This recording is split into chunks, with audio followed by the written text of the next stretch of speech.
Okay, our topic for this video is euthanasia, the intentional killing of a person who's suffering. Is this really a good death? The pro-euthanasia side says it's a matter of individual rights. The individual should decide. But the act of euthanasia affects not just doctor and patient, it affects family and friends and all of society. Just like if you live in a gun culture, you're going to be under pressure to own a gun. Well, if you're in a pro-euthanasia culture, you're going to be under pressure to end your life early. Shouldn't we affirm people's right to stay alive and not be under such pressure? That would be my position. And I could sum up the case against euthanasia in two words. Two words are palliative care. I'm uncomfortable with the slogan, death with dignity. You know me, my virtue ethics position is that life has intrinsic value. Life is an intrinsic good. And because it's a basic good, all life is worth living. And if we want to talk about rights, I would say that hospitals should invest in state-of-the-art palliative care so that individuals have the right to relief from their pain in time of suffering. But the sad fact is most hospitals don't have adequate palliative care. So instead, people feel pressured into choosing euthanasia. Well, once upon a time, pain relief was just a glass of scotch. That's why I've got that picture up there. But now palliative care is quite a science. So there's an amazing amount of pain relief we can do for people who are suffering. I think the discussion of individual rights should refocus and emphasize the need for palliative care. But let's go back to the pro-euthanasia side, because it usually comes down to this question: what's the difference between something like taking a patient off life support or giving a lethal injection? Taking a patient off life support so as not to prolong unnecessary artificial prolongation of life, that's sometimes called passive euthanasia. In other words, you switch off the machine and you just passively wait for the patient to die. Isn't that the same, says the pro-euthanasia side, isn't that the same as active euthanasia? Like giving a lethal injection, ending someone's life now through a lethal injection? One's just passive and the other's active, but aren't they both euthanasia? What's the difference between the two? Well, it's a good question, because the people who are against euthanasia, like myself, they say that actually the first one is not euthanasia at all. Don't call it passive euthanasia. It's just a morally permissible action. And you can see how principle of double effect reasoning permits this. Because when you switch off the life support, you're not directly intending the end of the patient's life. Your direct intention is avoiding unnecessary prolongation of life. And you're not sure when the patient will die, but you permit it and you accept it as a natural end. You're just turning off the artificial prolongation. Compare that with giving a lethal injection. There you're actively intending to act against the good of life. Now that deserves to be called euthanasia. But I think you can understand the pro-euthanasia side. The reasoning there is, well, really there's no difference.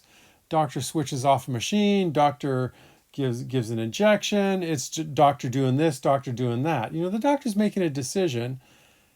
Is there really no difference between these two things? Is this talk of principle of double effect reasoning nonsensical? Well, not at all. I think it's founded on this key distinction between natural death and forced death.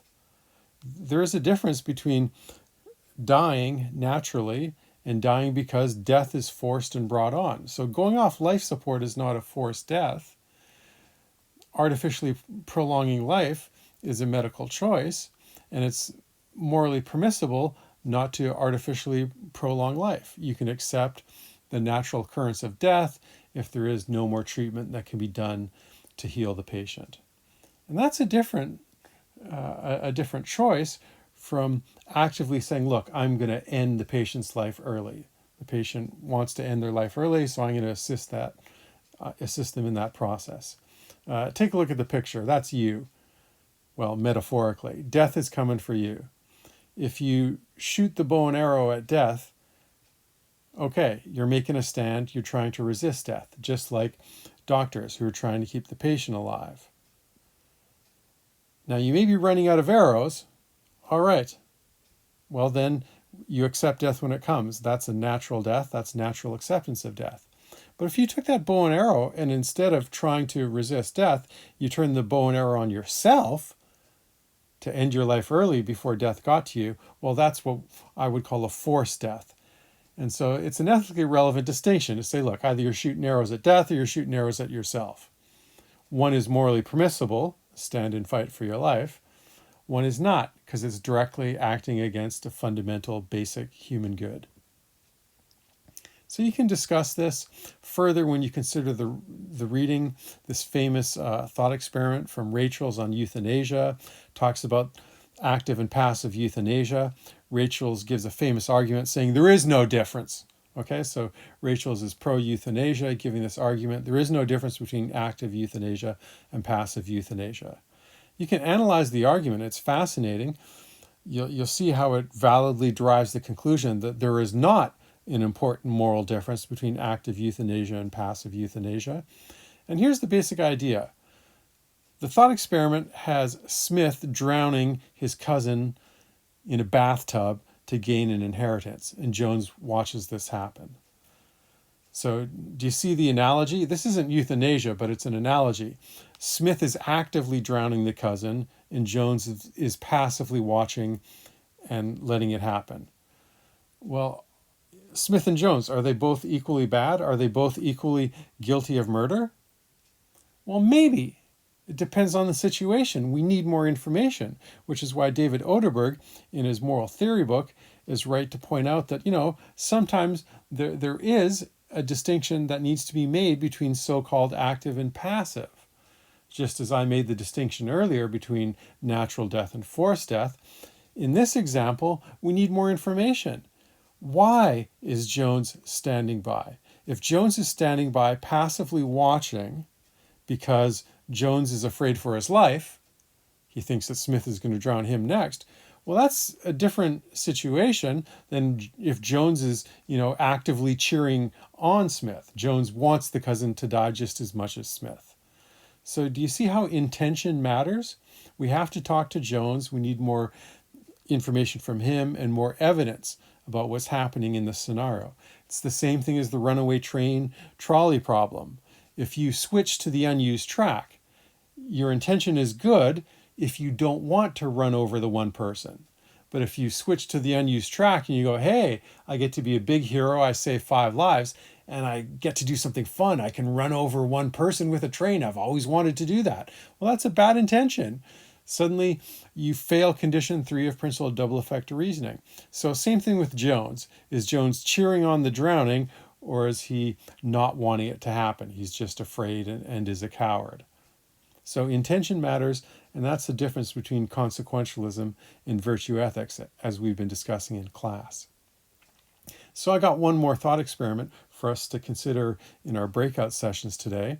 This is a thought experiment involving 2 men on a life raft. One of the guys is ordinary, and the other is a scientist about to cure cancer. Imagine that they're on this life raft and there's not enough food to keep them alive. There's only enough food to keep one of them alive. Is the scientist justified in killing the ordinary man who's with them in the life raft? Consequentialism says yeah, because it's not just one life versus another life. If the scientist lives, then cancer is cured and millions of lives are saved. Well, so goes the consequentialist reasoning. You know my criticism of consequentialism. It's arbitrary and irrational, and it's based on a calculation, a projection in the future that can't be fully known. What are the other possible solutions to this scenario? Can you use principle of double effect reasoning? Can you use virtue ethics to solve this problem? What would you do if you were stuck in the life raft with the scientist? We can talk about it in class.